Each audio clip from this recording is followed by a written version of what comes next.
There we go, up and running. Okay. All right, so we are back. All right, so just as a short little recap, we're here to talk about seeds. My name is Jessica. I am the account at Counterculture Coffee. We're live here in Durham, and this is Meredith, our sustainability manager. Hello. So today we're going to go ahead and just get started and talk about seeds, and Meredith is going to give us some information about what the program's all about. And if you have any questions, please feel free to type them in, and Jen will assist us in answering your questions as we go. The first question is really just, what is seeds, for those of us who don't know? Yeah, so seeds is our sustainability grant program where we give grants to producer partners to do usually environmental or social sustainability projects. We have done it since 2011, and how it works is we have an application and we open it up twice a year. So we have 2 cycles per year, and anyone who we buy coffee from is eligible to apply. So sometimes that's individual farms, sometimes it's co-ops. It can also be technical advisors or NGOs that are working with those producer partners. So they fill out the application twice a year. We go through and look at them and pick usually 2 or 3. And then the grant awards are usually between $3,000 and $5,000. That's awesome. Seeds is one of my favorite parts about counterculture, but I feel like it's a little bit less known, so I'm glad we get to talk about it. Can you sort of lead into why it is important to counterculture and why we have and fund the Seeds program? Yeah, so first of all, it's important to us that the ideas and the projects for sustainability at origin come from the farmers themselves. So they're the ones that live there, they work there, that is their reality, and we think that they are best positioned to know what kind of projects that they need the most, which is why we don't really put any specific limitations on what people can apply for seeds. And so, yeah, the reason we do it is because unlike maybe a quality-focused project, sustainability projects can require some upfront cost, but it can take a long time for the farmer to see the payoff of those costs. So for them, that means the incentive to invest in sustainability can be a lot lower when they're having to decide between a sustainability project or a quality project. So for example, maybe buy a project to buy raised beds to dry their coffee better, which would hopefully result in higher quality coffee, which would mean they would get paid more for the coffee. If they bought the beds in 1 year, and assuming they have the technical training to know how to use them, they could potentially see the payoff from that investment in the next year. Whereas a project where you're amending soil, making compost, that is going to take a few years to be able to really see the effects of that investment. The other thing is it can be really hard for producers and producer groups to get loans.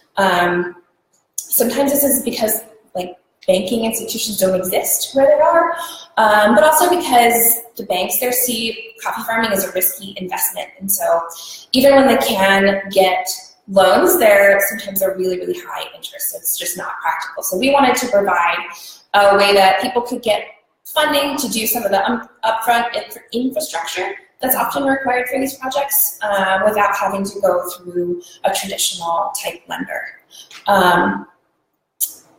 Yeah, I think that's a great way for us as a partner. I feel like that's what we consider, not only the people who sell our coffee at a wholesale level, but also who we partner with to bring green over, a way to bridge that gap, just to continue to strengthen those partnerships. Yeah, and it's, I want to be clear that it's not 100% without some self-interest on the part of the company. Because we try to buy coffee through long-term relationships and we want to buy the same coffee from the same people forever and ever, we're investing back in our own supply chain. And, as kind of an aside, this is not the only way that we invest in sustainability at origin, because going and doing projects one farm at a time isn't going to solve some of the bigger systemic issues. But again, for us, we feel like it's a way for us to be a better partner. Yeah, definitely. Okay, do you have a question? We do. So Instagram Live, the coffee guy, is saying, how many sustainability projects have been started or completed by these grants to date?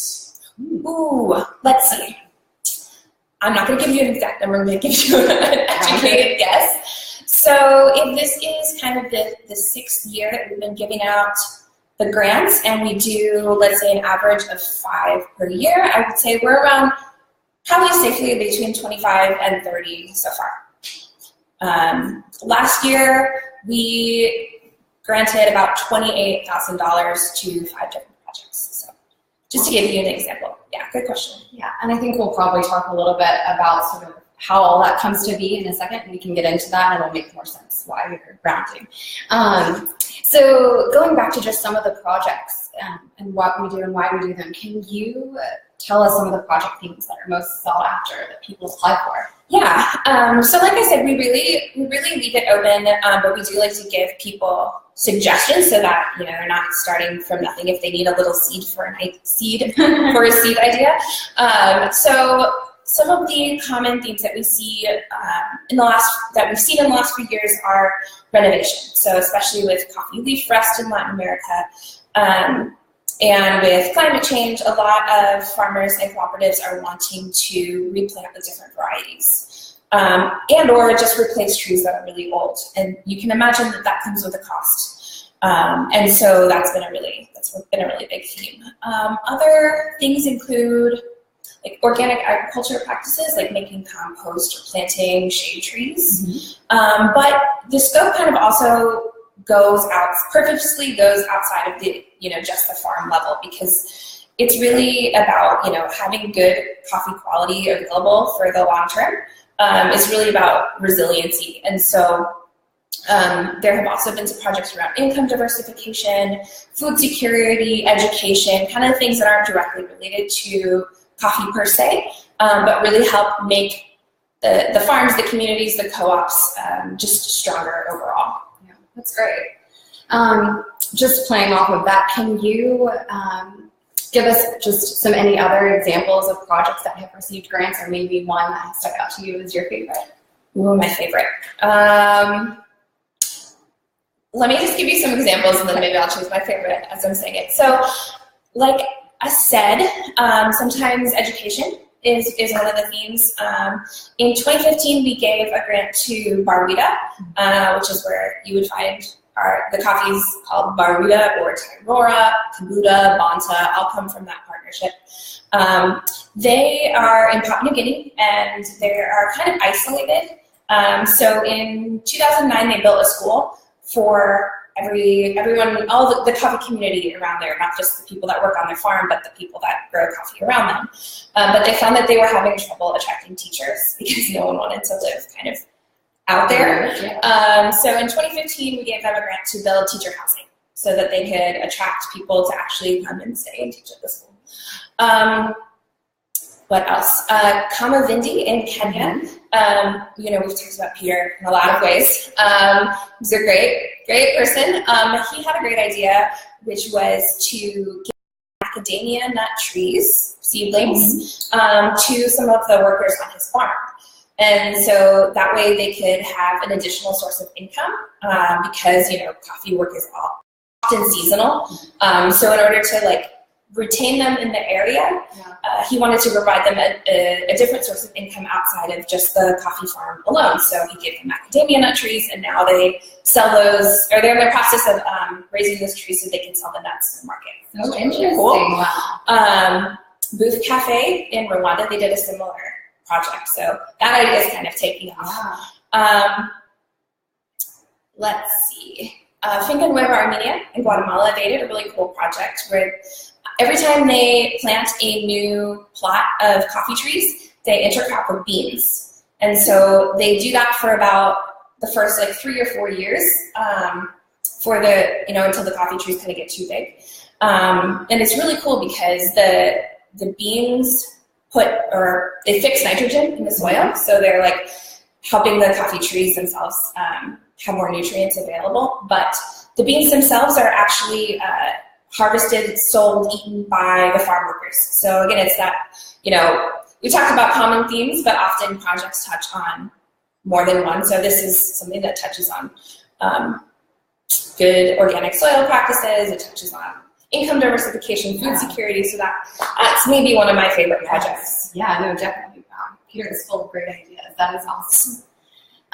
Let's see. The other question I have for you is, where can I or anybody else who's interested about learning more about seeds find some of the projects or all of our other projects that you mentioned on the website? So I have good news and bad news. The bad news is that we don't have them on our website right now, aside from a few examples. If you go to the sustainability section of the website, you click on Sustainability at Origin, there's a little seeds section, and there are a few examples under there. The good news is that we are working on a really big, awesome project, a sourcing map. And so a different way for customers to kind of interact with where we buy coffee from. And so, for each partnership, they will be able to see any and all of the seeds projects that have, been done there over the years. So not a lot right now, but hopefully coming soon. That's awesome. I can't wait to see that. It sounds like it might be a little bit interactive, so that's great. Let's see. How else does this discussion, would you say how many projects receive funding in a year? I know we've sort of talked a little bit about that, and maybe we can talk about sort of how we fund the Seeds project. Sure. Oh, yeah. So the way we calculate the Seeds budget is 1 cent per pound that we sell January through October, plus 5 cents per pound November and December, since that's kind of our busiest time. That kind of it makes up our seeds budget, and it's done that way so that as we grow as a company, the budget grows too. Yeah. And yeah, so like I said, there's 2 application cycles a year. And people put in the application. We ask them things like, what need is this project addressing? What do you expect the benefits to be? We ask them to measure some of those benefits so that we can get a much better kind of library for ourselves to understand what type of projects are good. And my hope in the future is to have a little bit more kind of farmer to farmer interaction, where someone wants to do a project and another one of our partners has already done a similar project. We can kind of connect them. Be great. And yeah, so we look for applications that are like that. I think it's also kind of important that the projects become or have a plan to become self-sustaining. So things that require an upfront investment, but once they get up and running, don't require additional capital or a lot of it each year. Yeah, so the projects themselves become sustainable. Okay, well that makes sense, and I think it sort of relates back to the question that the coffee guy had, which is talking about the projects that we fund, and that's why they sort of change every year, is because our sales are changing, so our budget is changing, which I think is great for us, like you said, to be able to grow and continue to support as a company. Yeah. Let's see, is there anything that Counterculture specifically looks for in a project? I know that you said it's pretty open-ended, but are you more drawn to those projects that do touch on sort of like multiple different areas within sustainability, or? Yeah, I think so. We just want, any good project, you want to know what the objectives are, have a good plan for how the budget's going to play out, have some pretty good idea of what you think the outcomes will be. Yeah. And then, like I mentioned, and this is new within the last 2 years, we've started asking people to measure some of those outcomes. Oh, cool. A very low commitment kind of measurement, it's not that much money, so we're not trying to put a huge burden on people who receive the grants. But to measure 3 or 4 variables, and we give them a list to choose from, so that we can kind of get a little bit more data and understand what type of projects work. Yeah, successful. That's great. Love the feedback and the idea of just connecting farmer to farmer with those great ideas. I think that's awesome. Can you answer if a individual or cooperative can receive funding multiple times, or is it just like you get it once and that's all that you can get? No, definitely. There are some kind of prolific seeds appliers within our within the producer partners that we work with, and we don't necessarily want to give just because they apply all the time, we don't want to give all of the money to them, but they also are, have a record of doing good projects. Yeah. So yeah, people can definitely apply and get granted money more than once. Cool. That's awesome. Can you tell me, what does Counterculture do after the Seeds projects are complete? I know you talked about getting some feedback from them. Is there anything else that we do? Yeah, so it used to be that we would just award the grant and then say, here you go. And, because these are people that we buy from and we work with, we kind of followed up anecdotally via visits to the farm or the cooperative. And we would kind of check in on projects. But we put a system into place in the last 2 years where 6 months after the project's supposed to start, we check in with them, and then we have check-ins at 1 year and 2 years where we ask kind of for measurements of those outcomes, pictures, information that we can use to share with customers about how the projects are going. And we're just now coming up on those first ones being due. So we're not, I can't say for sure that it's a total success yet, but yeah, that's how we are looking at it now. And obviously we still are checking in when we go and visit. Yeah, that's great. Thanks for answering that. The other question I had is, do Seeds projects help promote current and or new coffee partnerships? Yeah, so, as long as the organization or the farm applying is a producer partner, they are eligible. So it doesn't matter if they've been one for 2 years or 10 years. But, as I kind of mentioned in the answer to the question, why we do this, we're investing in our own supply chain. We are trying to be better partners to people. We are trying to help them invest in things that they normally would maybe want to invest in, but can't make that judgment call when they're weighing it against other investments. So yeah, definitely our intention to use this program to strengthen those partnerships, and yeah. Awesome. And then before I get to my last question, I just wanted to know, is there any way that consumers can get involved? I know you mentioned being able to read on the website, and that is going to have some more information coming soon. Is there any other way that consumers can get involved?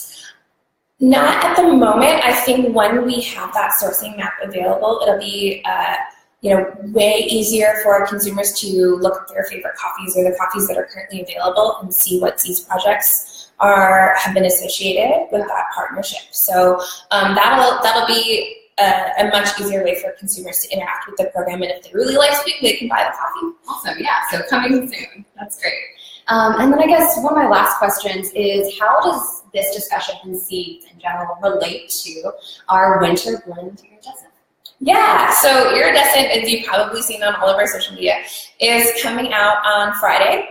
And for every pound of iridescent that we sell, we are setting aside $1 to go into a special fund to help put on more climate change adaptation workshops next year. So if you go on our blog, you can find our last Q&A and also a couple other blog posts where we explain more about the climate change workshops themselves. But basically, we see climate change as a really pressing issue, and we want to do these workshops with as many partners kind of as fast as we can, as fast as makes sense. Yeah. And so I see iridescent as kind of a subset of Seeds, in that we are still it's still funding sustainability projects at Origin. They're just kind of topic specific to these climate change workshops. And, it's still preserved. The workshop, kind of the output of the workshop is this map of impactful and feasible